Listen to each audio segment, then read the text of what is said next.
ఈ రోజు మిమ్మల్ని కలవడం మెకానికల్ గా నేను ఇక్కడికి రాలేదు. ఇదొక ఎమోషన్, ఇదొక అటాచ్మెంట్.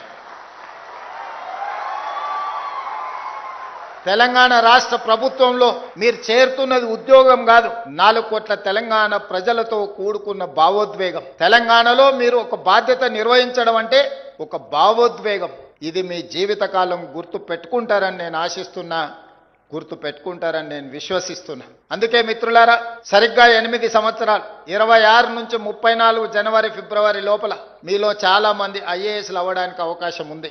ఒక గ్రూప్ 1 అధికారి సర్వీస్లో చేరిన తర్వాత 8 సంవత్సరాలు పూర్తి చేసుకునే సమయానికి మీకు ఐఏఎస్లుగా అయ్యే అవకాశం వస్తుంది. మరి మీలో ఎంతమంది చిత్తశుద్ధితోని ప్రజా జీవితంలో ప్రజలకు సేవలు అందించి ఐఏఎస్లు అవుతారో తప్పకుండా నేను ఉంటాను, నేను చూస్తాను, మీకు ఐఏఎస్ పట్టాలు ఇస్తాను. గ్రూప్ 1 వచ్చింది కాబట్టి లక్ష్యం నెరవేరిందని అనుకోకండి. 3 లక్షలుగా పైగా నిరుద్యోగులతో పోటీ పడి 562 మందికి ఎంపికయ్యారు. ఇందులో వివిధ డిపార్ట్మెంట్స్ ఉన్నాయి.